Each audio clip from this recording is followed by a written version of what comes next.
Bonjour à toutes et à tous, on commence cette revue de presse en Espagne avec la victoire du Barça ce dimanche dans le derby de Barcelone face à l'Espagnol, 4-2. Une victoire qui vaut bien plus que 3 points puisqu'elle permet au Blaugrana d'être sacré champion d'Espagne. Et oui, le club catalan remporte la Liga dès la 34e journée avec 14 points d'avance sur le dauphin et rival, le Real Madrid.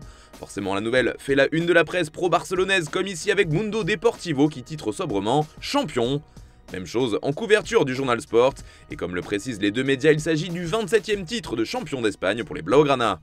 La nouvelle fait aussi la une de l'Esportiu qui se félicite du retour du champion. D'ailleurs, c'est notamment par la défense que les hommes de Xavi ont brillé cette saison. Pour rappel, après 34 journées de championnat, ils n'ont encaissé que 13 petits buts. Pour Marca, le titre est tout simplement mérité, une référence aux déclarations du coach catalan après la rencontre en conférence de presse. En effet, pour Xavi, ce sacre est largement mérité. En couverture du journal AS aussi, on célèbre le Barça qui est de retour. Il faut dire que les Blaugrana n'avaient plus remporté la Liga depuis 2019. D'ailleurs, ce sacre fait même la une de la presse généraliste comme par exemple El País ou El Mundo. Pareil pour la Vanguardia qui a vu une victoire avec autorité des Barcelonais et qui titre simplement champion. Allez, on prend la direction de l'Angleterre maintenant car la course au titre se jouait aussi en Première Ligue et Arsenal s'est complètement écroulé. Les Gunners ont perdu 3-0 contre Brighton, une déroute qui fait mal et même très mal puisque les hommes de Mikel Arteta ont laissé Manchester City prendre le large au classement. Les Sky Blues ont désormais 4 points d'avance alors qu'ils ont joué un match en moins. Les chances de remporter le titre s'amenuisent grandement. C'est d'ailleurs l'avis du vestiaire, en tout cas pour Martin Odegaard, la course au titre semble bien terminée. On sent qu'il n'y a plus d'espoir, a-t-il avoué après la défaite des siens, comme on le voit en une du Guardian. Même son de cloche en couverture des pages sport du Daily Mail. Il pense que c'est mort, titre ainsi le tabloïd. Idem pour The Times mais aussi The Daily Telegraph. Ce dernier met surtout en avant les déclarations d'Arteta, le coach d'Arsenal, qui a présenté ses excuses aux fans. Nous devons présenter nos excuses à nos supporters, nous devons avancer rapidement, nous ne pouvons pas nous laisser abattre, a-t-il expliqué après la lourde défaite de son équipe.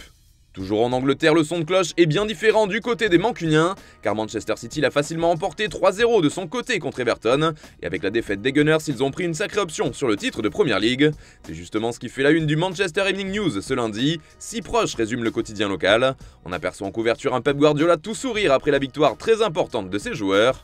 Ce scénario fou fait bien évidemment les gros titres de bon nombre de tabloïds comme The Sun ou encore le Daily Mirror. D'ailleurs, ce dernier nous rapporte le désir de Guardiola de conserver Ilkay Gundogan. Auteur d'un doublé, l'international allemand a été très important pour son équipe et son coach a avoué qu'il voudrait le voir rester. Peut-être qu'à l'arrivée, il restera chez nous, j'espère. Réponse au prochain mercato. Du côté de la France aussi, ça jouait hier et l'Olympique de Marseille s'est imposé 3-1 face à Angers.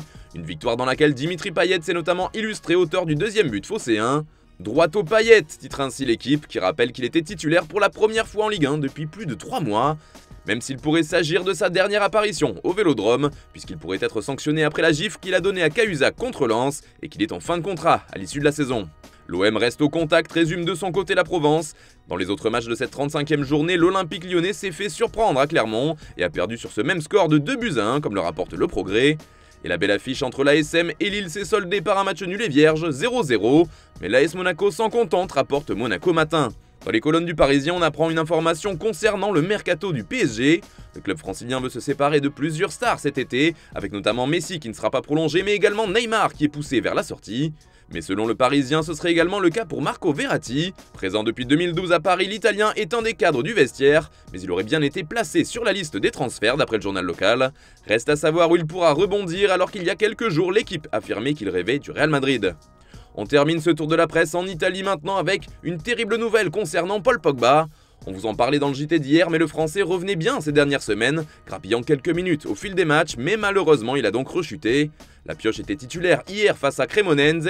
Pour la première fois depuis plus d'1 an, il jouait alors avec Manchester United contre Liverpool, mais il s'est de nouveau blessé après une vingtaine de minutes de jeu. Il s'agirait visiblement d'un problème musculaire au quadriceps, et forcément cette mauvaise nouvelle fait les gros titres de la presse transalpine, comme avec la Gazzetta dello Sport qui titre Pog Crack.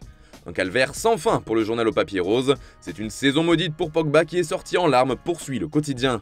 Même chose en couverture du Corriere dello Sport qui évoque un Pogba drama de son côté. La mauvaise nouvelle fait aussi les gros titres de Tuttosport qui parle plutôt d'un énième chaos pour le milieu de terrain de la Juventus. A noter que les Turinois l'ont tout de même emporté 2-0. Voilà, c'est tout pour ce matin. Bonne journée à tous, on se retrouve tout à l'heure pour le JT et demain pour une nouvelle revue de presse sur Foot Mercato.